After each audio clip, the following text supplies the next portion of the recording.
ഒരു മനുഷ്യജീവൻ വെള്ളത്തിനടിയിലായിട്ട് 40 മണിക്കൂറാവുന്നു. എല്ലാ സാങ്കേതിക വിദ്യയും തോറ്റുപോകുന്ന ഒരു സാഹചര്യം, ഒരു പ്രതിസന്ധി. സംസ്ഥാന തലസ്ഥാനത്തെ ഒരു തോട്ടിൽ പതിറ്റാണ്ടുകളായി അടിഞ്ഞുകൂടിയ മാലിന്യം രക്ഷാപ്രവർത്തനത്തിന് തടസ്സമായി മാറുന്നു. ആമയിഴഞ്ചാൻ തോട്ടിലെ ഈ ദുരന്തം നമുക്ക് തരുന്ന പാഠങ്ങൾ എന്തൊക്കെയാണ്? നമ്മളോടൊപ്പം അതിഥികളായി ദുരന്ത നിവാരണ വിദഗ്ധൻ ഡോക്ടർ കെ ശരവണകുമാർ, പൊതു നയകാര്യ വിദഗ്ധൻ ജയസഡു എന്നിവരോടൊപ്പം ഞങ്ങളുടെ പ്രതിനിധികൾ KR സാജുവും RB സനൂപും കൂടി ചേരുന്നു. ആദ്യം സാജുവിലേക്ക്. സാജു, നിലവിൽ ഏതുവരെ എത്തി ഈ രക്ഷാപ്രവർത്തനം? അജിംസ, ഇപ്പോൾ ഒരു വിധത്തിലുള്ള തെരച്ചിൽ പ്രവർത്തനങ്ങളും നടത്തുന്നില്ല. രാവിലെ മുതൽ ഫയർഫോഴ്സും സ്കൂബ ഡൈവിംഗ് ടീമും നടത്തിവന്ന തെരച്ചിൽ നിർത്തിവച്ചിരിക്കുന്നു. കാരണം രാത്രി 6:30-ക്ക് ശേഷം സ്കൂബ ഡൈവിംഗ് ടീമിന്റെ തെരച്ചിൽ പ്രവർത്തനം സാധ്യമല്ല. ഇവിടെ ഇരുട്ടും മറ്റും ഉള്ളതിനാൽ തന്നെ അതിനാൽ ആ പ്രവർത്തനങ്ങൾ നിർത്തിവെച്ചു. ഫയർഫോഴ്സ് നടത്തി വരുന്ന രക്ഷാപ്രവർത്തനവും നിർത്തിവെച്ചു. ഇന്ന് രാവിലെ പുലർച്ചെ മുതൽ 2 തരത്തിലായിരുന്നു തിരച്ചിൽ പ്രവർത്തനങ്ങൾ നടന്നിരുന്നത്. ഒന്ന്, സ്കൂബ ഡൈവിംഗ് ടീമിന്റെ നേതൃത്വത്തിൽ നമ്മൾ ഇപ്പോൾ നിൽക്കുന്ന സ്ഥലത്ത് ഇവിടെ, അതായത് ജോയിയെ കാണാതായ സ്ഥലത്ത് മുങ്ങൽ വിദഗ്ധർ ഇറങ്ങി നടത്തിയ ഒരു പരിശോധന നടന്നു. അതുകൂടാതെ 3-ാം നമ്പർ പ്ലാറ്റ്ഫോമിലെ മാൻഹോളിലും 4-ാം നമ്പർ പ്ലാറ്റ്ഫോമിലെ മാൻഹോളിനുള്ളിലും ഇറങ്ങിക്കൊണ്ട് സ്കൂബ ഡൈവിംഗ് ടീം അംഗങ്ങൾ പരിശോധന നടത്തി. എന്നാൽ മാലിന്യങ്ങൾ കെട്ടുകണക്കിനായി കിടക്കുന്നതിനാൽ തന്നെ, അടിഞ്ഞുകൂടി കിടക്കുന്നതിനാൽ തന്നെ 2 ഭാഗത്തു നിന്നും 30 മുതൽ 40 മീറ്റർ വരെ മാത്രമേ മുന്നോട്ട് പോകാൻ ഈ സംഘാംഗങ്ങൾക്ക് കഴിഞ്ഞിരുന്നുള്ളൂ. മറ്റൊന്ന്, ഏറ്റവും അവസാനമായി ഫയർഫോഴ്സിന്റെ നേതൃത്വത്തിൽ മറ്റൊരു തിരച്ചിൽ പ്രക്രിയ കൂടി നടത്തി. അതായത് 5-ാം നമ്പർ പ്ലാറ്റ്ഫോമിന് സമീപമുള്ള മാൻഹോളിലേക്ക് വലിയ രീതിയിൽ ഉള്ള ശക്തിയോടുകൂടി വെള്ളം പമ്പ് ചെയ്ത് മാലിന്യം അവിടെ നിന്ന് ഒരു ഭാഗത്തേക്ക്, അതായത് ടണലിനപ്പുറത്തേക്ക് ഒഴുക്കിക്കളയാനുള്ള ഒരു ശ്രമം നടത്തി. എന്നാൽ അവിടെയും മാലിന്യം 1.5 മീറ്റർ മുതൽ മുകളിലേക്ക് അടിഞ്ഞുകൂടി കിടക്കുന്ന അവസ്ഥയാണുള്ളത്. അതിനെ തുടർന്ന് ഫ്ലഷ് ചെയ്ത് കളയാനുള്ള പ്രവർത്തനവും പാളിപ്പോവുകയാണ് ഉണ്ടായത്. അതോടുകൂടിയാണ് ഫയർഫോഴ്സ് ഇന്നത്തെ തിരച്ചിൽ പ്രവർത്തനങ്ങൾ അവസാനിപ്പിച്ചത്. ഇനി മറ്റൊരു സാധ്യത കൂടി ആലോചിക്കുന്നുണ്ട്. അത് മൈനർ ഇറിഗേഷൻ വകുപ്പിന്റെ നേതൃത്വത്തിലാണ്. നമ്മൾ ഈ കാണുന്ന വാഹനങ്ങളിൽ ചില തകിടുകളും മറ്റും എത്തിച്ചിരിക്കുന്നതായി കാണാം. ഇത് ഉപയോഗിച്ചുകൊണ്ട് ഈ ഭാഗത്തായിട്ട്, അതായത് ജോയിയെ കാണാതായതിന് തൊട്ട് മുമ്പുള്ള ഭാഗത്തായിട്ട് തടയണ നിർമ്മിക്കും. അതിന് മണൽച്ചാക്കുകളും മറ്റും അടുക്കി അതിനുശേഷം അതിൻ്റെ അപ്പുറം വശം വലിയ രീതിയിലുള്ള വെള്ളം നിറയ്ക്കും മൈനർ ഇറിഗേഷൻ വകുപ്പ്. അതായത് ഈ തോട്ടിൽ വലിയ രീതിയിലുള്ള വെള്ളം നിറയ്ക്കുന്നു. അങ്ങനെ വെള്ളം നിറച്ച ശേഷം അത് ശക്തിയോടുകൂടി തുറന്നുവിടും. അങ്ങനെ തുറന്നുവിടുമ്പോൾ അപ്പുറത്തെ ഭാഗത്ത്, മാൻഹോളിന്റെ ഭാഗത്തും അതിന് അപ്പുറമുള്ള ടണൽ തുറന്നു വരുന്ന ഭാഗത്തേക്കും കൂടുതൽ ഒഴുകിയെത്താനുള്ള സാധ്യതകൾ ഉണ്ട്. അപ്പോൾ മൃതദേഹം വല്ലവും കെട്ടി തങ്ങി നിൽക്കുന്നുണ്ടെങ്കിൽ അതുകൂടി ഒഴുകി എത്തും എന്നാണ് പ്രതീക്ഷിക്കപ്പെടുന്നത്. അത് മിക്കവാറും നാളെ രാവിലെയോടുകൂടി മാത്രമേ ആ തരത്തിലുള്ള പ്രവർത്തനം ഉണ്ടാകുള്ളൂ. കാരണം ഇവിടെ ആദ്യം തടയണ നിർമ്മിക്കുക എന്ന ദൗത്യമാണ് ഇനി നടക്കേണ്ടത്. ഇതിനു പുറമെ 6-അംഗ നേവി ടീം കൂടി എത്തുന്നുണ്ട്.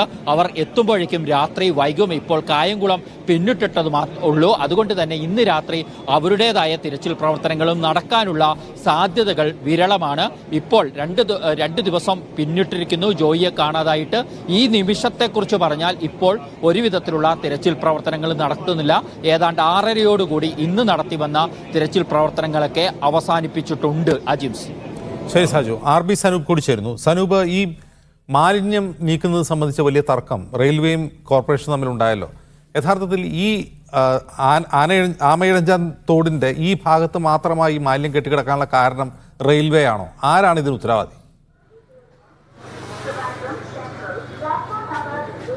അജിംസ്, ജോയിയെ കണ്ടെത്തുന്നതിന് മുമ്പേ തന്നെ റെയിൽവേയും കോർപ്പറേഷൻ തമ്മിലുള്ള തർക്കം ഇപ്പോൾ നടക്കുകയാണ്. കാരണം റെയിൽവേ പറയുന്നത് അവരുടെ ഭാഗത്തു നിന്ന് തെറ്റൊന്നും സംഭവിച്ചില്ല. നഗരസഭയാണെങ്കിൽ നിരവധി നോട്ടീസുകൾ പുറത്തുവിടുകയും ചെയ്തു. അതായത് 2015-ലും 2018-ലും 2022-ലും റെയിൽവേയുടെ ഈ ഭാഗം അന്ന് ശുചീകരിച്ചത് നഗരസഭ തന്നെയായിരുന്നു. 2023-ലാണ് റെയിൽവേ ഇത് ഏറ്റെടുത്ത് ഈ ടണലിന്റെ ഭാഗവും അതുപോലെ റെയിൽവേയുടെ കീഴിലുള്ള വസ്തുവിലെ സ്ഥലത്തെ ഉള്ള തോട്ടിലെ മാലിന്യങ്ങളും നീക്കം ചെയ്തു തുടങ്ങിയത്.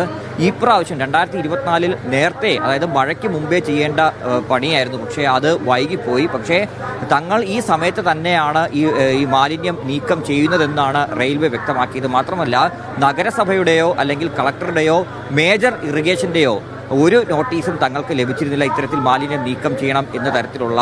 മാത്രമല്ല ഇവിടെ മാലിന്യം വന്ന് അടിയുന്നതിന് കാരണം നഗരസഭയാണ്. കാരണം നഗരസഭ ഈ തോട്ടിലൂടെ ഒഴുകി വരുന്ന ആമഴഞ്ചാൻ തോട്ടിലൂടെ ഒഴുകി വരുന്ന മാലിന്യം നേരത്തെ നീക്കം ചെയ്യാത്തതുകൊണ്ടാണ് അത് ഈ റെയിൽവേ ടണലിൽ വന്ന് അടയുന്നത്. അതുകൊണ്ട് തന്നെ നഗരസഭയ്ക്കാണ് ഇതിൽ വീഴ്ച വരുന്നു എന്നുള്ള കാര്യമാണ് റെയിൽവേ വ്യക്തമാക്കുന്നത്. പക്ഷേ അത് നിഷേധിച്ചുകൊണ്ടാണ് നഗരസഭയിൽ നിന്നുള്ള മറുപടിയും വന്നത്. മേയർ ഇക്കാര്യങ്ങൾ വ്യക്തമാക്കിയിരുന്നു. കാരണം ഇത് മന്ത്രി നിന്ന യോഗത്തിലാണ് എടുത്ത തീരുമാനം. അതായത് നേരത്തെ തന്നെ ഈ ടണൽ ഭാഗത്തെയും അതിനോട് സമാന്തരമായിട്ടുള്ള തോട്ടിലെ ഭാഗത്തെയും മാലിന്യം നീക്കം ചെയ്യണമെന്നുള്ളത്. കാരണം ഈ പ്ലാറ്റ്ഫോമിൽ അടിയിലുള്ള ഈ ടണലിലാണ് കൂടുതലായിട്ട് മാലിന്യം വന്നടിയുന്നത്. അതുകൊണ്ട് അത് റെയിൽവേ തന്നെ നീക്കം ചെയ്യാമെന്ന് നേരത്തെ അറിയിച്ചതാണ്. അതിന്റെ ഭാഗമായിട്ടാണ് ഇത്തവണ നോട്ടീസ് നൽകിയത്. മെയ് 17 ആദ്യം നോട്ടീസ് നൽകുന്നു. രണ്ടാമതും നോട്ടീസ് റെയിൽവേ ഡിവിഷണൽ മാനേജർക്ക് നഗരസഭ നൽകിയിരുന്നു. അതിലൊന്നും ഒരു മറുപടിയും നൽകിയില്ല. മാത്രമല്ല ഈ മെയ് 29 ജില്ലാ കളക്ടർ ഒരു ഉത്തരവ് വിട്ടിരുന്നു. അടിയന്തരമായിട്ട് ഈ ടണൽ ഭാഗത്തുള്ള മാലിന്യം നീക്കം ചെയ്ത് കാണിച്ചുകൊണ്ട് ഒരു ഉത്തരവ് റെയിൽവേക്ക് നൽകിയിരുന്നു. അതും മാനിച്ചില്ല. തുടർന്ന് ജൂൺ 1 വീണ്ടും ഒരു റിമൈൻഡർ, അതായത് വീണ്ടും ആവശ്യപ്പെട്ടു ഈ മാലിന്യം നീക്കം ചെയ്യണമെന്ന് ആവശ്യപ്പെട്ടുകൊണ്ട് വീണ്ടും കളക്ടർ ഒരു നോട്ടീസ് നൽകിയത്. പക്ഷേ ഇതിലൊന്നും മറുപടിയൊന്നും നൽകിയിരുന്നില്ല. മാത്രമല്ല മന്ത്രി വിളിക്കുന്ന യോഗത്തിൽ പോലും DRMO അല്ലെങ്കിൽ ADRMO തുടങ്ങിയ ഉന്നത ഉദ്യോഗസ്ഥരെ ആരെയും റെയിൽവേ അയക്കാറില്ല. പകരം സാധാ ഉദ്യോഗസ്ഥരെയാണ് അയക്കുന്നത്. അവർ വന്ന് ഈ ചർച്ചയിൽ പലപ്പോഴും പറയുന്നത് മേലുദ്യോഗസ്ഥരുമായിട്ട് സംസാരിച്ചിട്ട് ഇക്കാര്യങ്ങൾ അറിയിക്കാം.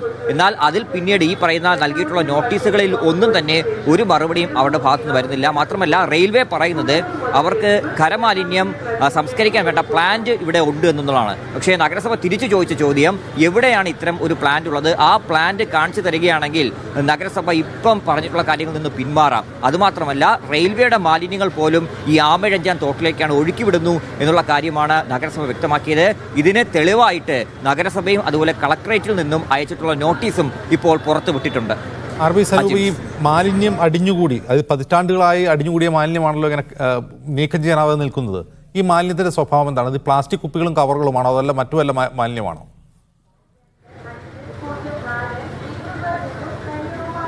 2015 ഓപ്പറേഷൻ അനന്തയുടെ ഭാഗമായിട്ടാണ് ആദ്യം ഈ ടണൽ ഭാഗം വൃത്തിയാക്കിയത്. പിന്നീട് 2018 22 വൃത്തിയാക്കിയിട്ടുണ്ട്. ഇതിന്റെ ഒരു സ്വഭാവം പറയുകയാണെങ്കിൽ പ്ലാസ്റ്റിക് മാലിന്യം മാത്രമല്ല അജൈവ മാലിന്യങ്ങൾ അടക്കം ഈ ഭാഗത്ത് വരുന്നുണ്ട്. മനുഷ്യ വിസർജ്യങ്ങൾ അടക്കം ഈ മാലിന്യമായിട്ട് ഇവിടെ വരുന്നുണ്ട്.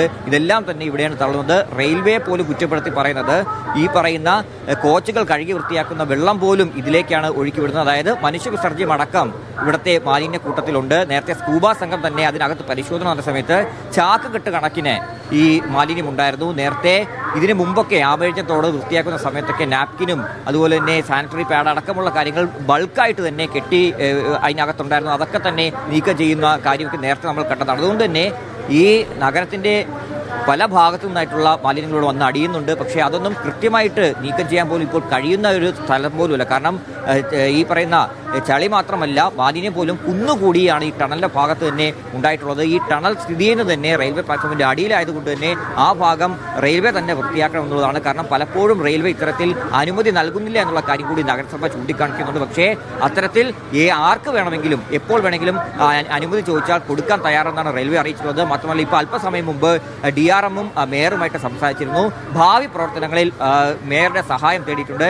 നഗരസഭയുടെ കൂടി സഹായത്തോടെ മാത്രമേ ഇനി ഈ പറയുന്ന മാലിന്യ നീക്കം മുമ്പോട്ട് പോകാൻ സാധിക്കും. അതുകൊണ്ട് ഭാവിയിൽ നഗരസഭയും റെയിൽവേയും ഒരുമിച്ച് പ്രവർത്തിക്കാൻ വേണ്ടിയും തീരുമാനിച്ചിട്ടുണ്ട്. അജിം, ശരി. RB സനൂപും KR സാജുവുമാണ് വിവരങ്ങൾ നൽകിയത്. അതിഥികളിലേക്ക് പോകുന്നു. ആദ്യം K ശരവണകുമാർ. ശ്രീ ശരവണകുമാർ, ഇത്രയും ദുഷ്കരമായ ഒരു രക്ഷാദൗത്യം സംസ്ഥാനത്തുണ്ടായിരിക്കില്ല. കാരണം 40 മണിക്കൂറായി ഒരാളുടെ ജീവൻ രക്ഷിക്കാൻ വേണ്ടിയുള്ള ശ്രമമാണ് നടക്കുന്നത്. സാങ്കേതികവിദ്യ ഉപയോഗിക്കുന്നു, മനുഷ്യാധ്വാനം ഉപയോഗിക്കുന്നു. എന്നിട്ട് പോലും ഒരു തരത്തിലുള്ള ഒരു പോസിറ്റീവായിട്ടുള്ള വാർത്തയും ഇതുവരെ നമുക്ക് ലഭിക്കുന്നില്ല. എങ്കിൽ ഇവിടെ തോറ്റുപോകുന്ന ആരാണ്? നമ്മുടെ സാങ്കേതികവിദ്യയോ അതല്ല നമ്മുടെ ദുരന്ത നിവാരണ സംവിധാനങ്ങളോ?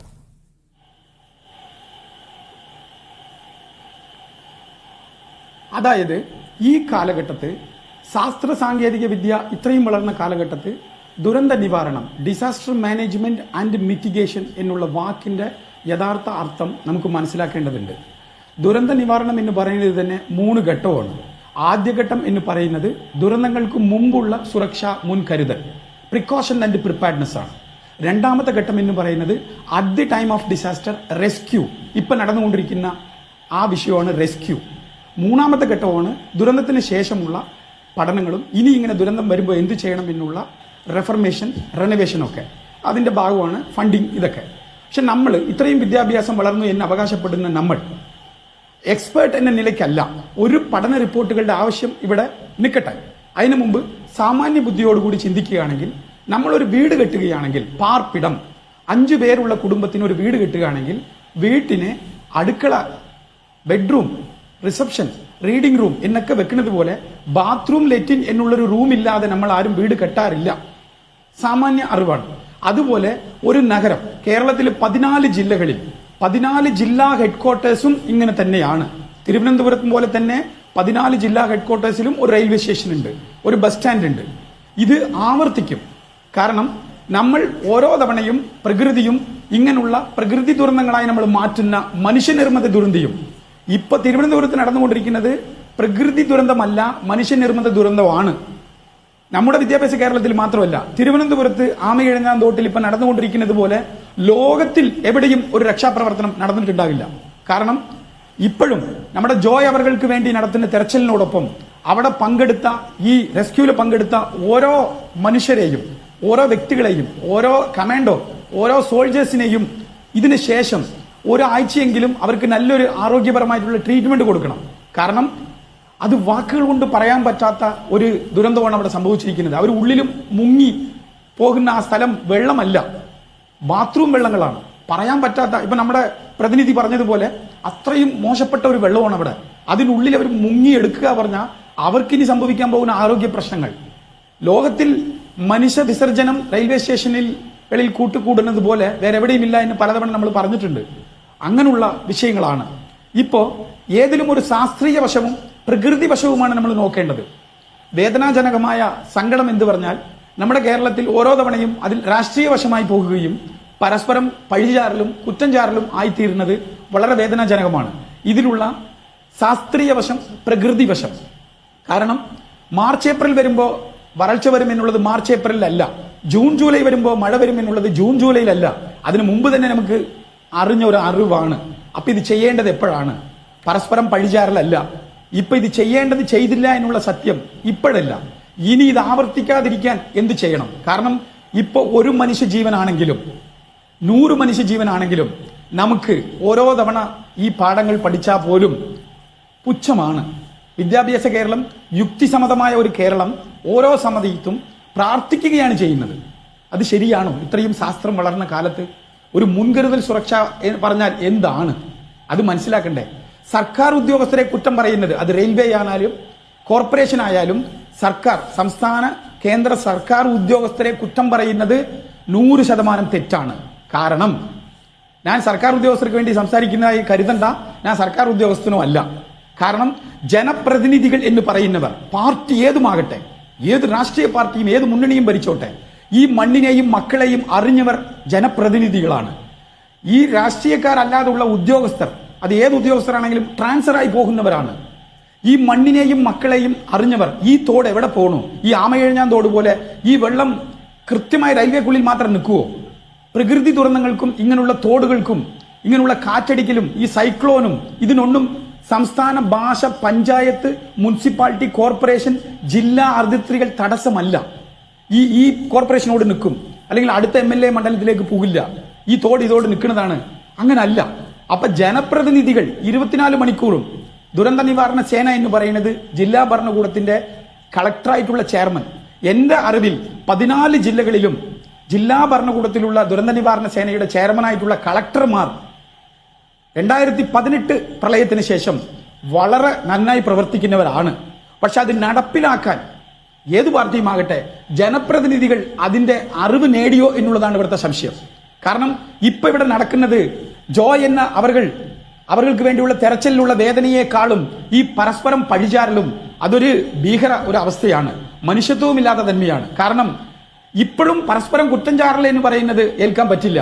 ഇതിനുള്ള ശാസ്ത്രീയ വശവും പ്രകൃതി വശവുമാണ് നമ്മൾ പഠിക്കേണ്ടത്. ഇത് ആവർത്തിച്ചത് ഇനി 14 ജില്ലയിലും ജില്ലാ ഹെഡ്ക്വാർട്ടേഴ്സിലുള്ള റെയിൽവേ സ്റ്റേഷനുകളോ ബസ് സ്റ്റാൻഡുകളോ ആമയിഴഞ്ഞാൻ തോടുകൾ പോലെ തന്നെ തോടുകളുണ്ട്.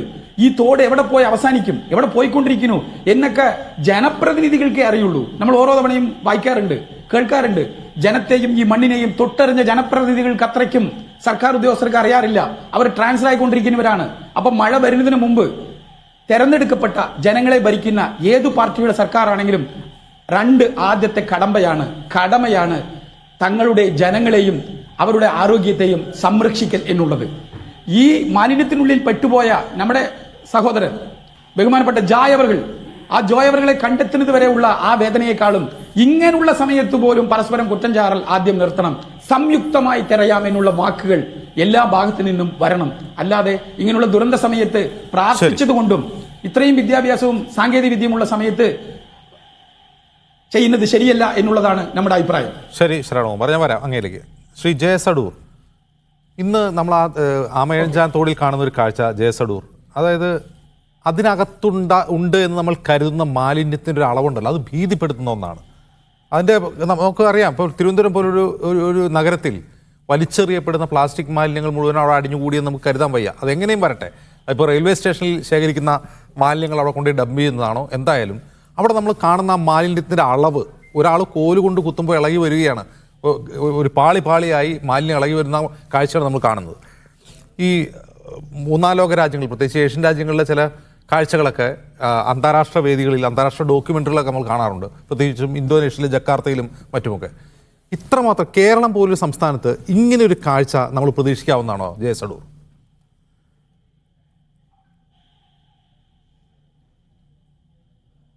ജിംസ്, ഇത് പുതിയ കാര്യമല്ല എന്നുള്ളതാണ് നമ്മൾ ആദ്യം മനസ്സിലാക്കേണ്ടത്. കാരണം നിങ്ങൾ ഓർക്കുകയാണെങ്കിൽ കോഴിക്കോട്ട് ഡ്രെയിനേജ് ക്ലീൻ ചെയ്യാൻ ഇറങ്ങിയ ഒരാൾ മരിച്ചുപോയി, നിങ്ങൾക്കറിയാം, ശ്വാസം മുട്ടി.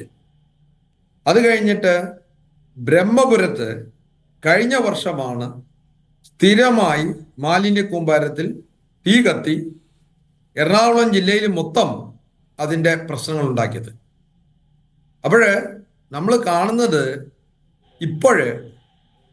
വീണ്ടും നമ്മളിത് കാണുന്നതെന്ന് പറഞ്ഞാൽ ഇതിന് 2-3 തരങ്ങളുണ്ട്. ഒന്നാമത്, സത്യത്തിൽ ഈ വേസ്റ്റ് മാനേജ്മെന്റിനെ കുറിച്ച് കുറേ ചർച്ചകൾ നടത്തിയിട്ടുണ്ട്. കേരളത്തിലെ പ്ലാനിംഗ് ബോർഡിന്റെ കഴിഞ്ഞ എക്കണോമിക് സർവേയിലെ റിപ്പോർട്ടിൽ ടുവേഴ്സ് ക്ലീൻ കേരള എന്ന് പറഞ്ഞിട്ട് വളരെ വിശദമായ ഒരു പഠനം നടത്തിയിട്ടുണ്ട്.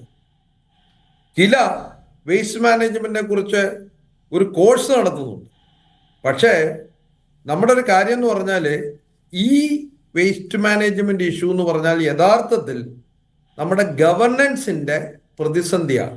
It's a crisis of our governance. അത് മാത്രമല്ല, it is an absence of civic sense. കേരളത്തിൽ സിവിക് സെൻസ് ഉള്ളവർ വളരെ കുറവാണ്. ഇത് ഒരു കാര്യം മനസ്സിലാക്കണം, ഇത്രയും മാലിന്യം വന്നത്, ഇപ്പം നിങ്ങൾ കോർപ്പറേഷനിൽ മാലിന്യത്തിന്റെ ഉറവിടം നോക്കിപ്പോയാൽ 50% കൂടുതൽ ഡൊമസ്റ്റിക് വേസ്റ്റ് ആണ്. പിന്നെയുള്ള റെസ്റ്റോറൻറ്റ്, മാർക്കറ്റ്, റോഡ് കഴുകുന്നത്, ഹോസ്പിറ്റൽ, കൺസ്ട്രക്ഷൻ, ഇതിൻ്റെ എല്ലാം ഉണ്ട്. പറ്റുന്നത് എന്താന്ന് പറഞ്ഞാൽ ഈ വീട്ടിലെ വേസ്റ്റും പിന്നെ കല്യാണ മണ്ഡപങ്ങളിലെ വേസ്റ്റും ഒക്കെ കൊണ്ട് തട്ടുന്നത്, അതുപോലെ ഈ പറഞ്ഞ പോലെ നമ്മുടെ മറ്റ് സെപ്റ്റിക് ടാങ്കുകൾ കൊണ്ട് തട്ടുന്നതെല്ലാം കേരളത്തിലെ നദികളിലും തോടുകളിലും. അപ്പൊ ഇതിൻ്റെ ഒരു പ്രശ്നം, ഈ കഴിഞ്ഞ പ്രാവശ്യം എന്തുകൊണ്ട് പകർച്ചവ്യാധി വരുന്നു? കോളിഫോം ബാക്ടീരിയ എല്ലായിടത്തും ഉണ്ട്. നമ്മൾ ഇപ്പം ഒരു പ്രശ്നം ഉണ്ടായി നമ്മൾ കാണുന്നു. നിങ്ങൾ കേരളത്തിലെ നദികളൊക്കെ ഒന്ന് പരിശോധിച്ച് നോക്ക്.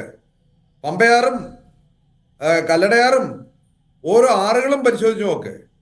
രാത്രി കൊണ്ട് ഈ പറയുന്ന സെപ്റ്റിക് ടാങ്കിൽ സാധനം തട്ടുന്നത് ഈ നമ്മുടെ നദികളിലൊക്കെയാണ്. ഇതിന് നിയമമുണ്ട്, 50,000 രൂപ തടവ് ഫൈനുണ്ട്, 1 കൊല്ലം തടവ് ശിക്ഷയുണ്ട്.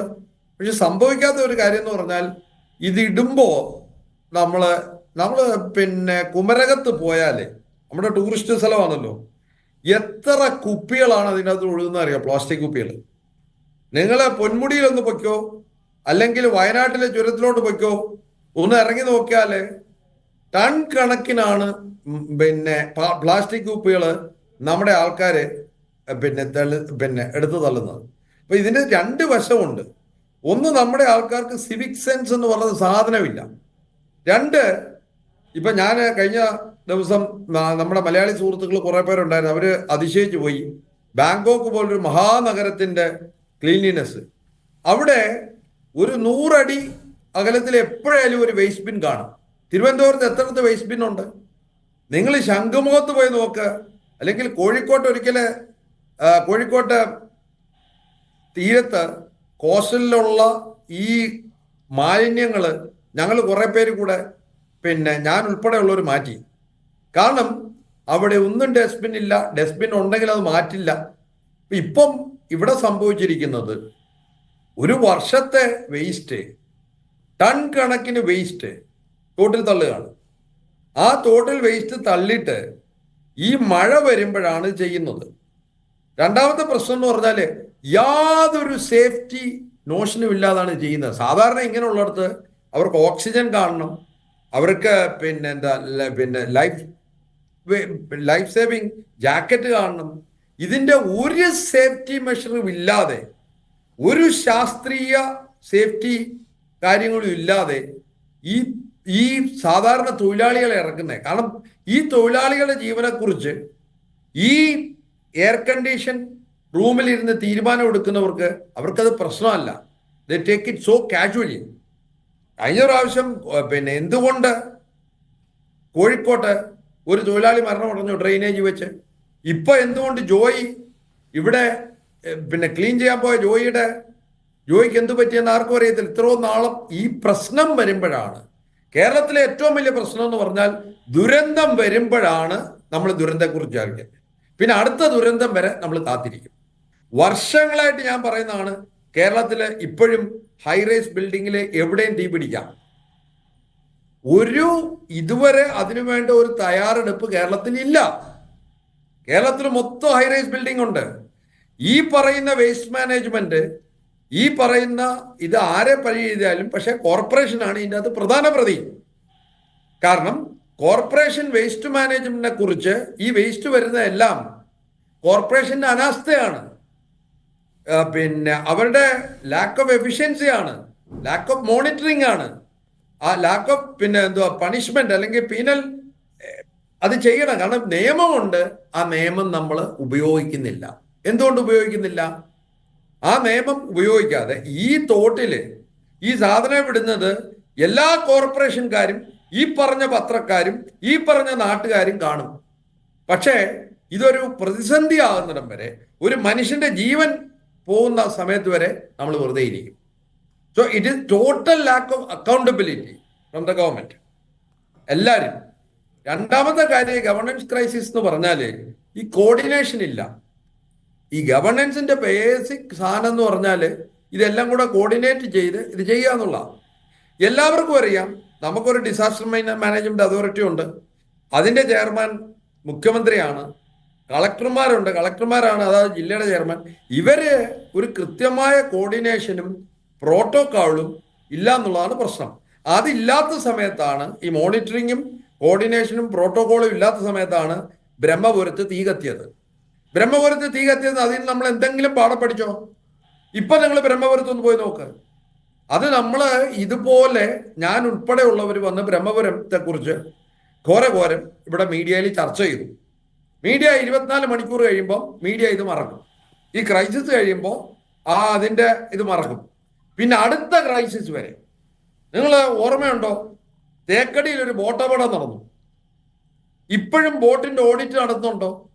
ഇപ്പോഴും നമ്മൾ സോളിഡ് വേസ്റ്റ് മാനേജ്മെന്റ് മോണിറ്ററിങ് നടത്തുന്നുണ്ടോ? ഇല്ല. നമ്മൾ ഒരു പ്രശ്നം ഉണ്ടാകുമ്പോൾ നമ്മൾ വലിയൊരു പഠനം നടത്തും, അത് കഴിഞ്ഞ് വലിയൊരു സെമിനാർ നടത്തും, എന്നിട്ട് കില പറയും ഞങ്ങൾ എല്ലാവരെയും ട്രെയിൻ ചെയ്യുന്നു, ഗ്രീൻ സേനയുണ്ട്. നമ്മൾ ഇരുട്ടുകൊണ്ട് ഓട്ടയടയ്ക്കുന്ന ഒരു ജനതയാണ്. കാരണം നമ്മൾ സർക്കാരിനെ മാത്രം നമ്മളാണല്ലോ ഈ വേസ്റ്റ് ക്രിയേറ്റ് ചെയ്യുന്നത്. സർക്കാർ മാത്രമല്ലല്ലോ, നമ്മുടെ ഹോട്ടലുകളും നമ്മുടെ ചന്തകളും നമ്മുടെ റോഡിലെല്ലാം നമ്മൾ വലിച്ചെറിയും. സിഗരറ്റ് തൊട്ട് കുപ്പി തൊട്ട് എല്ലാം വലിച്ചെറിയും. അത് കഴിഞ്ഞിട്ട് ഇതുവരെ നമ്മൾ ഈ സെപ്റ്റി ടാങ്കിന്റെ എങ്ങനെയാണ് പ്രോസസ്സ് ചെയ്യുന്നതിനെ കുറിച്ചുള്ള ശാസ്ത്രീയമായ പ്രോസസ്സിനെ കുറിച്ച് മാർഗമില്ലാത്തതുകൊണ്ട് ആരേലും ഇൻഫോർമലായിട്ട് നമ്മൾ രാത്രിയിൽ വന്ന് പമ്പ് ചെയ്തുകൊണ്ട് അടുത്ത നദി കൊണ്ട് തള്ളും. അപ്പൊ ഇതൊരു തോടിന്റെ പ്രശ്നമല്ല, നമുക്ക് മനസ്സിലാക്കണം. ഈ തോടെന്ന് പറയുന്നത് ഒരു ലാർജർ ക്രൈസിസിന്റെ പ്രശ്നമാണ്. കേരളത്തിലെ ജലാശയങ്ങൾ മൊത്തം മലിനപ്പെട്ടുകൊണ്ടിരിക്കുകയാണ്. ഹരിത കേരളം എന്ന് നമ്മൾ പ്രഖ്യാപിക്കുന്നു, ഹരിത കേരളത്തിന് വലിയൊരു സെമിനാർ നടത്തുന്നു, ആ സെമിനാറിൽ പ്രമുഖരെ എല്ലാം വിളിച്ച് നമ്മൾ ചർച്ച നടത്തുന്നു, ചർച്ച നടത്തി പിരിഞ്ഞു പോകുന്നു. ബാക്കി ശങ്കരൻ പിന്നെയും തെങ്ങേലാന്ന് പറഞ്ഞ പോലെ ബാക്കി ആ നദികളുടെ അവസ്ഥ ശോചനീയമാണ്. തോടുകളുടെ അവസ്ഥ ഞാൻ പറയാം. അടൂര് പോലൊരു സ്ഥലത്ത്, ഞാൻ അടൂക്കാരനാ, വെള്ളം കയറത്തില്ല. അടൂർ എന്തുകൊണ്ട് വെള്ളം കയറി? ആ ഡ്രെയിനേജ് കംപ്ലീറ്റ് അടഞ്ഞിരിക്കുക. ആ ഡ്രെയിനേജ് ക്ലീൻ ആക്കാൻ പിന്നെ മുനിസിപ്പാലിറ്റിയും ബാക്കിയുള്ളവരും തയ്യാറാത്ത എന്താ? വെള്ളം ഒഴുകിപ്പോകുന്ന പിന്നെ ആ തോടില് വലിയൊരു ആറെന്നാ നമ്മൾ പറയുന്നത്, അതിൻ്റെ അകത്ത് മൊത്തം മാലിന്യം. എന്തുകൊണ്ട് നമ്മൾ പിന്നെ 2 മഴ പെയ്താൽ തിരുവനന്തപുരത്ത് നിങ്ങൾ ആ വെള്ളയമ്പലത്ത് പിന്നെ തമ്പാനൂർ ഒന്ന് ചെന്ന് നോക്ക്, അവിടെ പോകാനൊക്കെ ഇല്ല, തിരുവനന്തപുരത്തൂടെ വണ്ടി ഓടിക്കാനൊക്കെ ഇല്ല. അപ്പൊ ഇതിന്റെ ഒരു പ്രശ്നം ഈ ഇപ്പോഴ് ഒരാളുടെ ജീവൻ നഷ്ടപ്പെട്ട്, ഒരാൾ രക്തസാക്ഷിയായെന്ന് തന്നെ പറയാം, അയാളെ കൊല്ലാൻ കൊടുത്തതാണ്. ബേസിക് സെക്യൂരിറ്റി സേഫ്റ്റി ഇല്ലാതെ ഒരു സേഫ്റ്റി പ്രോട്ടോകോൾ ഉണ്ട്, സ്റ്റാൻഡേർഡ് ഓപ്പറേറ്റിംഗ് പ്രിൻസിപ്പിൾ ഉണ്ട് എവിടെയും, ലോകത്തെവിടെയും. നമ്മൾ ഈ പറയുന്ന മറ്റ് ഏഷ്യൻ രാജ്യങ്ങളിൽ നിന്ന് കളിയാക്കരുത്. തായ്ലൻഡ് എന്ത് മനോഹരമായിട്ടാണ് ചെയ്യുന്നത്. ഇവിടെ ഞാൻ പറഞ്ഞ ഈ ഒരൊറ്റ കാര്യം മാത്രമല്ല, തായ്ലൻഡില് ഞാൻ കൂടുതൽ സമയം അവിടെ പോകുന്നതുകൊണ്ട് എനിക്കറിയാം. തായ്ലൻഡിൽ അവിടെ ജീവിച്ചുകൊണ്ട് അറിയാം. തായ്ലൻഡിൽ രാത്രി 10 മണിക്ക് റോഡ് പണി തുടങ്ങിയാൽ രാവിലെ 5 മണിക്ക് ടാറിട്ട് തീരും. ഇവിടെ എന്താ ചെയ്യുന്നത്? റോഡ് പൊട്ടിപ്പൊളിച്ച് മൊത്തം ഇടും, ഇട്ടിട്ട് അത് റിവൈസ് എസ്റ്റിമേറ്റ് എടുക്കും. ആ റിവൈസ് എസ്റ്റിമേറ്റ് എടുത്തിട്ട് അതിന്റെ എന്താണ് കമ്മീഷൻ കൊടുക്കേണ്ടവർക്കെല്ലാം കൊടുക്കും. ആ റോഡ് 4 മാസം തൊട്ട് 6 മാസം വരെ പൊട്ടിച്ചിടും. ഇതേ കാര്യമാണ് ഈ തോട്ടിലും സംഭവിക്കുന്നത്. ഇതിൻ്റെ അകത്ത് കോൺട്രാക്ടർമാരും ഇതിൻ്റെ അകത്ത് കോർപ്പറേറ്റ് പിന്നെ മറ്റുള്ളവരുടെ ഒരു നെക്സസ് ആണ്. ആ നെക്സസ് വരുന്നത് കൊണ്ടാണ് ബ്രഹ്മപുരത്ത് തീ കത്തിയത്. ഈ പ്രശ്നം ഈ ജോയിയെ നമ്മൾ എന്ന് പറയുന്ന ഒരാളുടെ കാര്യം സംഭവിച്ചില്ലെങ്കിൽ നമ്മൾ ചർച്ച ചെയ്യത്തില്ല. ചർച്ച ചെയ്യൂ? ആരും ചർച്ച ചെയ്യത്തില്ല. ഇത് റെയിൽവേയുടെ പ്രശ്നമുണ്ട്, കോർപ്പറേഷന്റെ പ്രശ്നമുണ്ട്, കോർഡിനേഷന്റെ പ്രശ്നമുണ്ട്. അപ്പം ഇത് ചീഫ് സെക്രട്ടറി ലെവലിലും ചീഫ് മിനിസ്റ്റർ ലെവലിലും കേരളത്തിൽ മൊത്തം ഈ വേസ്റ്റ് മാനേജ്മെന്റ് ആക്ഷൻ പ്ലാൻ ഉണ്ടാക്കിയാൽ മാത്രമല്ല, പുസ്തകത്തിലെ പശു പുല്ല് തിന്നില്ല. കേരളത്തില് പ്ലാനിംഗ് ബോർഡിനെ ഞാൻ വായിക്കുമായിരുന്നു, മനോഹരമായ report towards A clean Kerala. പക്ഷേ പുസ്തകത്തിലെ പശു പുല്ല് തിന്നത്തില്ല. നമ്മൾ വിചാരിക്കുന്നത് ഇത് നമ്മൾ നോട്ടുണ്ടാക്കും, നമ്മൾ കാര്യങ്ങൾ ഉണ്ടാക്കും. ഇപ്പോഴും 1-ാം ക്ലാസ്സിൽ തൊട്ട് തായ്ലൻഡിലോ 1-ാം ക്ലാസ്സിൽ തൊട്ട് ക്ലീൻലിനെസ് അവരെ പഠിപ്പിക്കും. വീട്ടിലെങ്ങനെ ക്ലീൻ ആയിരിക്കണം, സമൂഹത്തിൽ എങ്ങനെ ക്ലീൻ ആയിരിക്കണം. നമ്മൾ ഒരു മുട്ടായി തിന്നാൽ അതിന്റെ എന്താ പറഞ്ഞ പേപ്പർ നമ്മൾ വലിച്ചു കയറത്തില്ല, അത് പോക്കറ്റിൽ വെച്ചിട്ട് എവിടെ ഒരു വേസ്റ്റ് ബിൻ കിടക്കുന്നു അവിടെ. കേരളത്തിൽ വേസ്റ്റ് ബിൻ കൾച്ചർ ഇല്ല. ഞാൻ പറഞ്ഞത് ഇത് ഈ ബ്രഹ്മപുരവും ഇന്ന് കണ്ട ദുരന്തവും പണ്ട് ഡ്രെയിനേജ് ദുരന്തവും ഇതെല്ലാം കണക്റ്റഡാണ്. നമ്മുടെ തോടുകളും ആറുകളും എങ്ങനെ മലിനമാകുന്നു? ഹരിത കേരളം എന്ന് നമ്മൾ പറഞ്ഞു. എന്ത് ഹരിത കേരളം? നമ്മുടെ വേസ്റ്റ് മാനേജ്മെന്റ് വി കെ പ്രശാന്ത്, ഇപ്പോഴത്തെ MLA വി കെ പ്രശാന്ത് മേയർ ആയിരുന്ന സമയത്ത് കുറെ കൂടി വികേന്ദ്രീകൃതമായ ഒരു മാലിന്യ സംസ്കരണ പ്ലാനൊക്കെ തിരുവനന്തപുരം നഗരത്തിനുണ്ടായിരുന്നു. ഇപ്പോൾ ഇവിടെ തന്നെ നോക്കുക, ആരും ശ്രദ്ധിക്കാത്തൊരു ടണലിലാണ് ഈ മാലിന്യം അടിഞ്ഞുകൂടുന്നത്. കുറെ കൂടി ശ്രദ്ധ കിട്ടുന്ന സ്ഥലത്ത് ഇതുണ്ടാവുന്നില്ല. അതിന് 2 സാധ്യതയാണുള്ളത്. ഒന്നുകിൽ അവിടെ കൊണ്ടുപോയി ആളുകൾ മാലിന്യം തള്ളുന്നുണ്ട്, അതല്ലെങ്കിൽ റെയിൽവേയുടെ തിരുവനന്തപുരം പോലെ വലിയൊരു റെയിൽവേ സ്റ്റേഷൻ, ആ റെയിൽവേ വരുന്ന മുഴുവൻ മാലിന്യങ്ങളും റെയിൽവേ അവിടെ ഡംപ് ചെയ്യുന്നുണ്ട്. ഈ രണ്ടാമൊരു സാധ്യതയല്ലേ അവിടെ ഉള്ളത്? 2 സാധ്യതയുണ്ട്. അതല്ലേ ഞാൻ പറഞ്ഞേ. ഇത് ഒരു കാര്യം ഇതാരും കാണാത്തതല്ല സുഹൃത്തെ. തിരുവനന്തപുരത്തൂടെ ഞാൻ നിങ്ങളെ കൊണ്ടുപോവാം. തിരുവനന്തപുരത്തെ ഓരോ എന്താ പറഞ്ഞ ഡ്രെയിനേജും ഓപ്പൺ ഡ്രെയിനേജും കൊണ്ട് അല്ലാത്തതുണ്ട്, ഈ തോടുകളും കനാലുകളുണ്ട്. നമ്മൾ ഒരു ഓഡിറ്റ് നടത്ത്. ഇതാരും കാണാത്തതല്ല. ഇതെല്ലാവരും റെയിൽവേ ഇതിൻ്റെ അകത്ത് പ്രതിയാണ്, നമ്മുടെ നാട്ടുകാർ ഇതിൻ്റെ അകത്ത് പ്രതിയാണ്, കോർപ്പറേഷൻ ഇതിൻ്റെ അകത്ത് പ്രതിയാണ്. കാരണം ഇറ്റ് ഈസ് ഇംഗ്ലീഷിൽ പറഞ്ഞാൽ it's a callous attitude. They don't care till a disaster happens. ഈ ഡിസാസ്റ്റർ എന്ന് പറഞ്ഞാൽ മാൻമേഡ് ഡിസാസ്റ്റർ ആണ്. ഈ ഡിസാസ്റ്റർ എന്ന് പറഞ്ഞാൽ it's a disaster of our governance system. കാരണം അക്കൗണ്ടബിലിറ്റി എന്ന് പറഞ്ഞൊരു സാധനമില്ല, നാട്ടുകാർക്ക് സിവിക് സെൻസ് എന്ന് പറഞ്ഞൊരു സാധനമില്ല. ഞാൻ എത്രയോ നമ്മൾ ഈ ബസ്സിൽ പോകുമ്പം പിന്നെ കുപ്പി വലിച്ചെറിയുന്ന ഒരു കൾച്ചർ ഉണ്ടല്ലോ. നമ്മുടെ ഈ പ്ലാസ്റ്റിക് കുപ്പികൾ, വെള്ളം മേടിക്കുന്ന പ്ലാസ്റ്റിക് കുപ്പികൾ, നിങ്ങൾ കുമരകത്ത് പോകും, നിങ്ങൾ വയനാട്ടില് ചുരത്തിലോട്ട് പോയി നോക്ക്, നിങ്ങൾ പൊന്മുടിയിൽ നോക്ക്, ടൺ കണക്കിനാണ് ഈ സാധനം കിടക്കുന്നത്. നിങ്ങൾ ഓരോ ആറിലും പോയി നോക്ക്. അപ്പൊ ഇത് ഈ ഒരു ഇന്ന് ചർച്ച നടത്തി നമ്മളെല്ലാം നാളെ വീണ്ടും business as usual. That is the problem. അത് അല്ലേ നമ്മളിപ്പോ ചർച്ച നടത്തുന്നു, നാളെ ഒരു സെമിനാർ നടത്തും. ഞാനും സെമിനാർ നടത്തി ഈ കഴിഞ്ഞ പ്രാവശ്യം. ഈ ബ്രഹ്മപുരം കഴിഞ്ഞ ദിവസം ഞാനും വലിയൊരു സെമിനാർ തിരുവനന്തപുരത്ത് നടത്തി. ഈ സിവിക് സെൻസും മറ്റു കാര്യങ്ങളൊക്കെ ഇൻസ്റ്റിറ്റ്യൂട്ട് ഓഫ് സസ്റ്റൈനബിൾ ഡെവലപ്മെന്റ് നേരത്തെ വലിയൊരു സെമിനാർ നടത്തി, എല്ലാവരെയും വിളിച്ചു. പക്ഷേ ഇതിന്റെ പ്രശ്നം എന്ന് പറഞ്ഞാൽ ഫ്രം സെമിനാർ ടു ആക്ഷൻ നടക്കാത്തതെന്ന് പറഞ്ഞാൽ there is a total lack of coordination. പ്രശ്നം വരുമ്പം we point fingers to each other. ശരി, അതാണ് അതിന്റെ പ്രശ്നം. തീർച്ചയായിട്ടും ഏകോപനത്തിലെ പാളിച്ച വരുന്നത് കൊണ്ടാണ് കോർപ്പറേഷനും റെയിൽവേയും പരസ്പരം പഴിചാരേണ്ടി വരുന്നത് എന്നൊരു പോയിന്റാണ്. ശ്രീ ശരവണകുമാർ, ഇവിടെ നോക്കൂ, ഒരു വശത്ത് ഈ ഒരു മാലിന്യ നിക്ഷേപം അവിടെ നിലനിൽക്കെ തന്നെ ഒരു തൊഴിലാളിയെ യാതൊരുവിധ സുരക്ഷാ ക്രമീകരണങ്ങളുമില്ലാതെ, സുരക്ഷാ സംവിധാനങ്ങളുമില്ലാതെ ക്ലീൻ ചെയ്യാൻ ഇറക്കി വിടുക. സാധാരണ നിലയിൽ ഈ ഒരു ദുരന്തത്തിൻ്റെ ഇരയാവേണ്ടിയിരുന്ന ഏതെങ്കിലും ഒരു അന്യസംസ്ഥാന തൊഴിലാളി ആയിരിക്കണം. പക്ഷേ ഈ ദുരന്തത്തിൽ വന്നുപെട്ടത് ജോയ് എന്ന ഒരു മലയാളി തന്നെയാണ്. കേരളം പോലൊരു സംസ്ഥാനത്ത് ഇത്ര ലേസിയായി ഇത്തരം ജോലികൾ, ഇപ്പോൾ മാൻഹോൾ ക്ലീൻ ചെയ്യാൻ റോബോട്ടുകളെ ഇറക്കിയ ഒരു നഗരമാണ് തിരുവനന്തപുരം. അവിടെയാണ് ഒരു തൊഴിലാളിക്ക് ഇത്രയും മാലിന്യത്തിൽ ഇറങ്ങേണ്ടി വരുന്നത്. ഇതെന്തുകൊണ്ടായിരിക്കും സംഭവിക്കുന്നത്?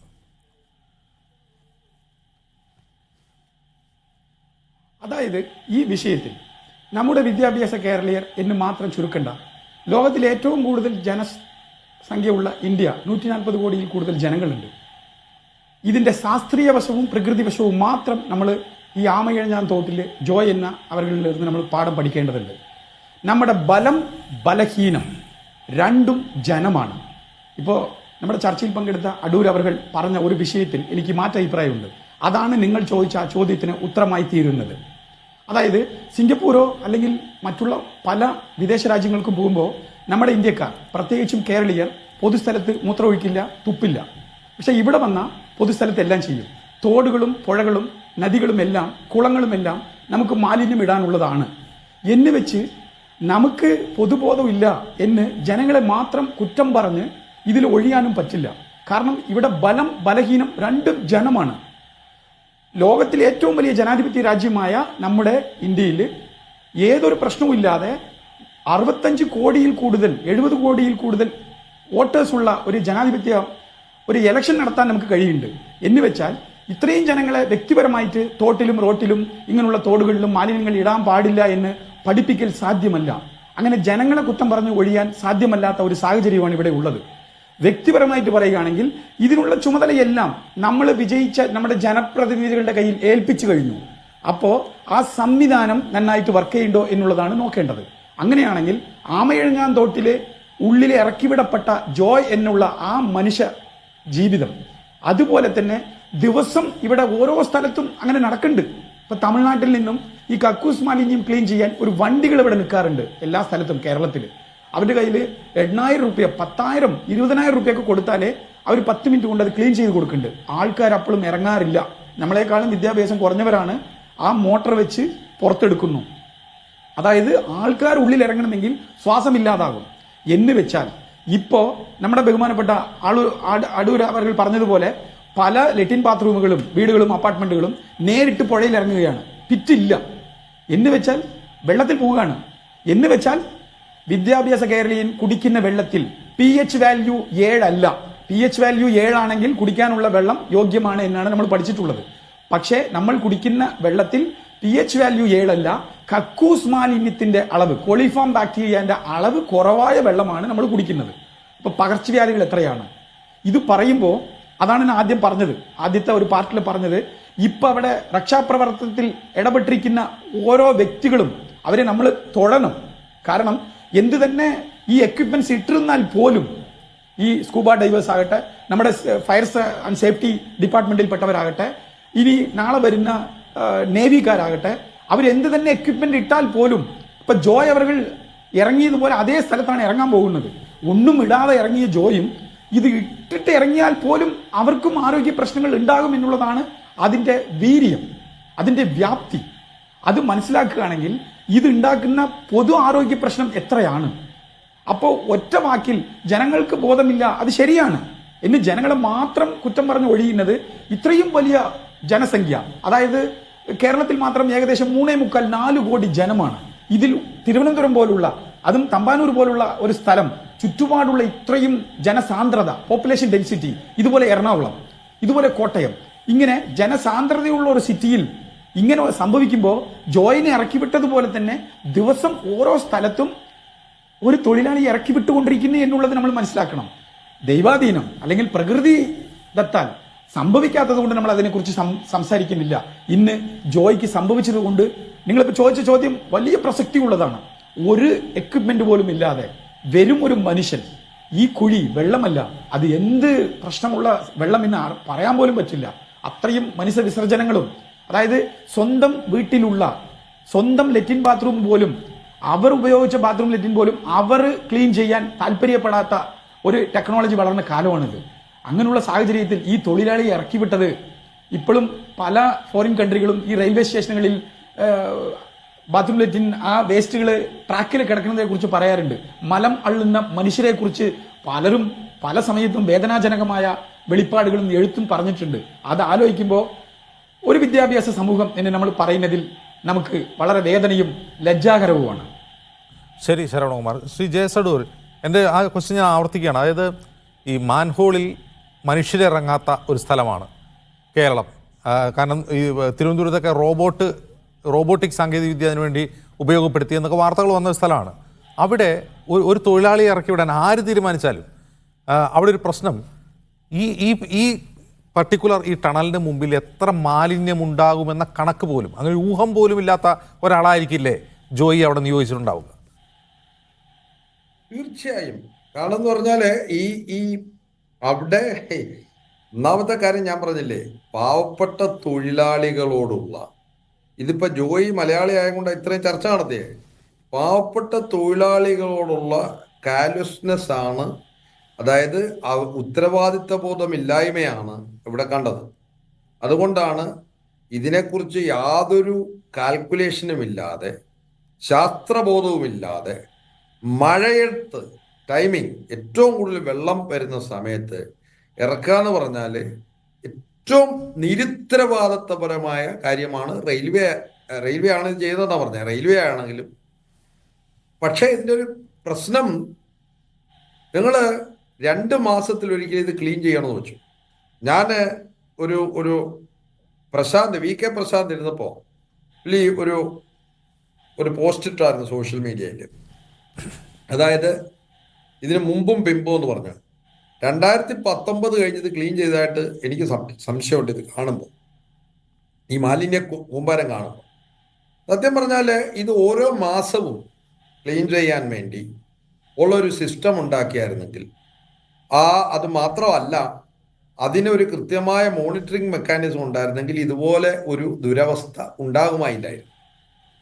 അത് ചെയ്യേണ്ടത് ആരാണ്? തിരുവനന്തപുരത്തെ കോർപ്പറേഷനാണ് ചെയ്യേണ്ടത്. അതായത് മാസത്തിൽ 2 പ്രാവശ്യം അല്ലെങ്കിൽ എല്ലാ മാസവും ഇതുപോലെ കുന്നുകൂടാതെ ഈ വേസ്റ്റ് ക്ലീൻ ചെയ്യുകൊണ്ട് 3 ഗുണമുള്ളത്. ഒന്ന്, തിരുവനന്തപുരത്ത് വെള്ളക്കെട്ട് ഉണ്ടാകില്ല.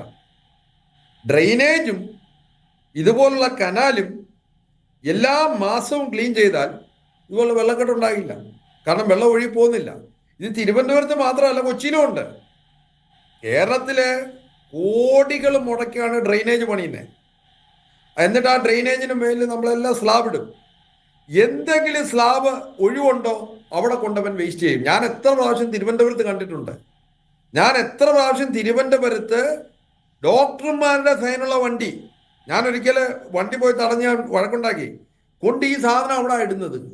നേരത്തെ ഇടുവാണെങ്കിൽ ക്യാമറയുണ്ട്. രാത്രി 10 മണിക്കൊണ്ട് ഈ സാധനം അങ്ങ് ഇടും. അത് പറഞ്ഞ് ഞങ്ങൾക്ക് അവിടെ വേസ്റ്റ് മാനേജ്മെന്റിന് വീടാണ്, ഫ്ലാറ്റ് അല്ല. അപ്പൊ ഇത് സിവിക് സെൻസ് എന്ന് പറയുന്ന കാര്യം ഒരു പ്രധാന പ്രശ്നം തന്നെയാണ്. കോർപ്പറേഷൻ എന്തുകൊണ്ട് ഈ കനാലുകളും ഈ ഡ്രെയിനേജുകളും ഓരോ മാസവും ക്ലീൻ ചെയ്യാൻ എന്തുകൊണ്ട് ചെയ്യുന്നില്ല? ഒരു വലിയ ദുരന്തത്തിന് വേണ്ടി ഇവരെന്തുകൊണ്ട് ഇത് ചെയ്യുന്നു എന്ന് പറഞ്ഞാൽ total lack of accountability and responsibility. മനസ്സിലായില്ലേ? കാരണം പ്രശ്നമില്ലെങ്കിൽ അത് അങ്ങനെ പോട്ടെ, ചൽത്താ ഹേ ആറ്റിറ്റ്യൂഡ്. ഇത് ഇങ്ങനെയൊക്കെ ഇവിടെയൊക്കെ നടക്കത്തുള്ളൂ സാറേ. ഇപ്പം നമ്മൾ ഒരാളോട് ഒന്ന് ചോദിച്ചാൽ, ഞാൻ ഈ പ്രശ്നങ്ങൾ പല പ്രാവശ്യം കോർപ്പറേഷൻ്റെ, ഞാൻ തിരുവനന്തപുരത്ത് ജീവിക്കുമ്പോൾ കോർപ്പറേഷൻ്റെ, അപ്പം സാറേ ഇതൊക്കെ ഇങ്ങനെയൊക്കെ നടക്കുകയുള്ളൂ. എന്നിട്ട് ഈ കോർപ്പറേഷൻ്റെ ആളുകൾ പോലും, ഞാൻ രാവിലെ നടക്കാൻ പോകുമ്പം ഈ വേസ്റ്റ് എല്ലാം കത്തിക്കുന്ന വെച്ചാൽ പ്ലാസ്റ്റിക് ഉൾപ്പെടെയാണ് നിർത്തണം. ഇതിൻ്റെ അകത്ത് വിഷം ഇങ്ങനെ പകരുകയാണ്. അതുകൊണ്ട് തന്നെയാണ് കേരളത്തിൽ ഇപ്പോൾ കോളറയും പകർച്ചവ്യാധികളും വരുന്നതിൻ്റെ ഒരു പ്രധാന പ്രശ്നം. Our water resources are totally polluted. അത് ചെയ്യാതെ അതൊരു പബ്ലിക് ഹെൽത്ത് ഡിസാസ്റ്ററാണ്. നിങ്ങൾ മനസ്സിലാക്കണം, ഇതൊരു പബ്ലിക് ഹെൽത്ത് ഡിസാസ്റ്ററാണ്. കാരണം ഇപ്പൊ നമ്മൾ ജോയ് എന്ന് പറയുന്ന ഒരു തൊഴിലാളി, അയാളെ കാണാൻ ഒക്കുന്നില്ല എന്നുള്ള ഒറ്റ കാരണം കൊണ്ടാണ് നമ്മൾ ചർച്ച ചെയ്യുന്നത്. പക്ഷേ ഈ തോട് ഇപ്പൊ നമ്മൾ കാണുന്നുണ്ടല്ലോ, ഒരു പബ്ലിക് ഹെൽത്ത് ഡിസാസ്റ്ററാണ്. നമ്മൾ കതിരെ കൊണ്ട് വളം വെക്കും, പിന്നെ മഴയ്ക്ക് തൊട്ട് മുന്നേ ആരോഗ്യമന്ത്രി ഒരു മീറ്റിംഗ് വിളിക്കും. അപ്പം കോളറ ഉണ്ടായി.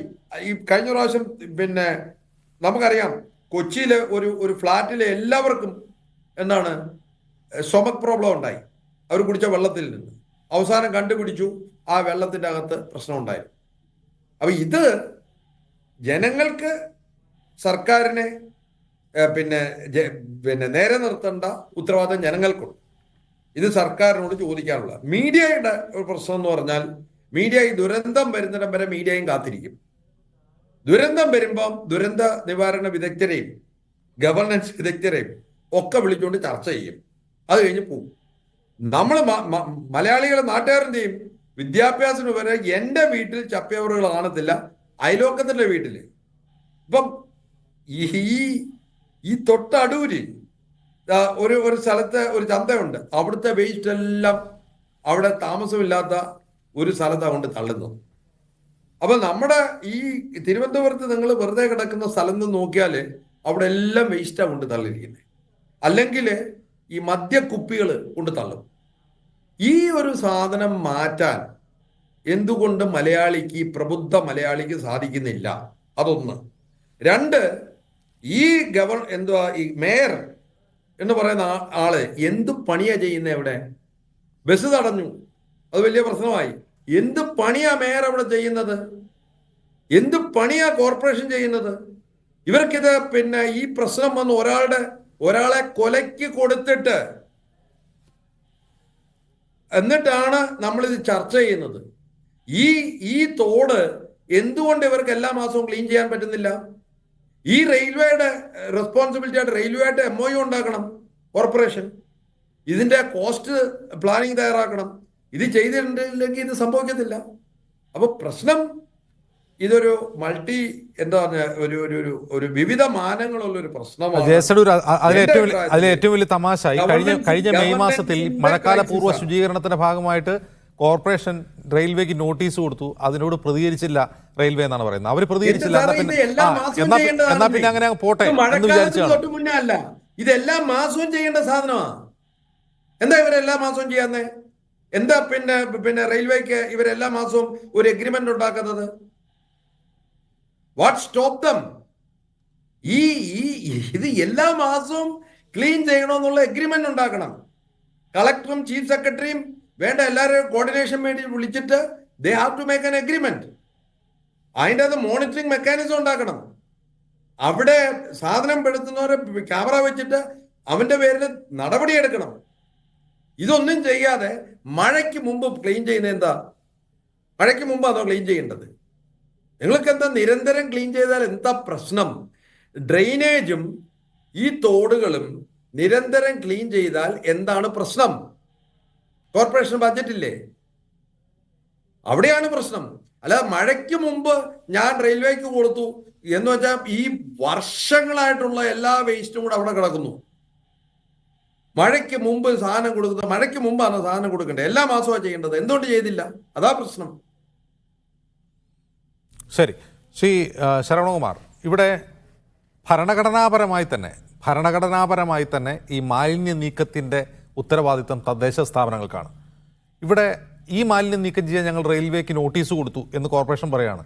റെയിൽവേക്ക് നോട്ടീസ് കൊടുത്ത് അവരെ കൊണ്ട് മാറ്റിക്കുകയല്ല ചെയ്യേണ്ടത്, അത് മാറ്റി എന്ന് ഉറപ്പുവരുത്തേണ്ട ഭരണഘടനാപരമായ ബാധ്യതയുള്ള ഒരു സ്ഥാപനമാണ് കോർപ്പറേഷൻ. ഇവിടെ വലിയ വീഴ്ച അക്കാര്യത്തിൽ ഉണ്ടായിട്ടില്ലേ? 100% വീഴ്ച പറ്റിയത് ശരവണകുമാർ. ഞങ്ങളുടെ ജില്ല പാലക്കാടാണ്, ചിറ്റൂർ താലൂക്കുകാരനാണ്. നമ്മുടെ കേരള കേഡറിൽ ഒരു ജില്ലാ കളക്ടറായിരുന്ന അദ്ദേഹം ഇപ്പോൾ നമ്മോടില്ല, മരിച്ചുപോയി, കെ രാമചന്ദ്രൻ IAS, ഇടുക്കി ജില്ലാ സ്വദേശിയാണ്, തിരുവനന്തപുരത്തായിരുന്നത് institute of land and disaster മാനേജ്മെന്റിൽ. അദ്ദേഹം ഇപ്പൊ തിരുവനന്തപുരം ആമയിഴഞ്ഞാന്തോട് ഉൾപ്പെടെ ഓരോ ജില്ലയും അഭിമുഖീകരിക്കാൻ പോകുന്ന ദുരന്തങ്ങളിൽ നിന്നും സംരക്ഷിക്കൽ എങ്ങനെയാണ് എന്നുള്ളതിനെ ഒരു വർക്ക് ചെയ്തിട്ടുണ്ട് 2015 അങ്ങേര് പാലക്കാട് ജില്ലാ കളക്ടറായിരിക്കുമ്പോൾ ഇപ്പൊ അടൂർ അവർ പറഞ്ഞതുപോലെ ഓരോ മാസവും, ഒരു വർഷത്തിലുള്ള 12 മാസവും ഏതേത് ദുരന്തങ്ങൾ സംഭവിക്കാൻ സാധ്യതയുണ്ട് എന്നുള്ളത് മുൻകൂട്ടി കണ്ടെത്തുക. അതായത് സുരക്ഷാ മുൻകരുതൽ നടപടിക്ക് വേണ്ടി സീസണൽ ഹസാർഡ് കലണ്ടർ ഉണ്ടാക്കി വെച്ചിട്ടുണ്ട് പാലക്കാട് ജില്ലയിൽ. ഓരോ 2 വർഷത്തിലൊരിക്കൽ അത് അപ്ഡേറ്റ് ചെയ്യണം. അത് നടപ്പിലാക്കേണ്ട ബാധ്യസ്ഥത ഇപ്പൊ നമ്മുടെ ബഹുമാനപ്പെട്ട അവതാരകൻ പറഞ്ഞതുപോലെ അത് തദ്ദേശ സ്വയംഭരണ സ്ഥാപനങ്ങൾക്കും മുനിസിപ്പാലിറ്റികൾക്കും കോർപ്പറേഷനിലും 100% അവർക്കാണത് ബാധ്യസ്ഥ. അവരത് ചെയ്തില്ലെങ്കിലും ആർക്കാണോ ചെയ്യാൻ ഏൽപ്പിച്ചത് അവരത് ചെയ്യുന്നുണ്ടോ എന്ന് നിരീക്ഷിക്കലും ചെയ്ത് തീർക്കേണ്ടതും അവരുടെ കടമയാണ്. അത് ഭരണപരമായിട്ടുള്ള കടമയാണ് എന്നാണ് 291 പേജുള്ള ആ പുസ്തകം PDF നെറ്റിൽ കിട്ടും. പാലക്കാട് ജില്ലയുടെ ഡിസാസ്റ്റർ സീസണൽ ഹസാർഡ് കലണ്ടർ അതുപോലെ ഓരോ ജില്ലയ്ക്കും ഉണ്ടാക്കിയിട്ടുണ്ടോ എന്ന് അറിവില്ല, അത് പരിശോധിക്കണം. കാരണം ജില്ലാ കളക്ടറാണ് ഒരു ജില്ലയുടെ ഡിസാസ്റ്റർ മാനേജ്മെന്റ് അതോറിറ്റിയുടെ ചെയർമാൻ. ഓരോ ജില്ലയുടെയും ജില്ലാ കളക്ടർമാർ അങ്ങനെ ഒരു പുസ്തകം, അതായത് ഇപ്പൊ തിരുവനന്തപുരം ജില്ലയിൽ ഒരു വർഷം 12 മാസത്തിൽ എന്തൊക്കെ ദുരന്തങ്ങൾ വരാൻ സാധ്യതയുണ്ട് അത് പരിശോധിച്ച് അത് കലണ്ടർ ആക്കണം.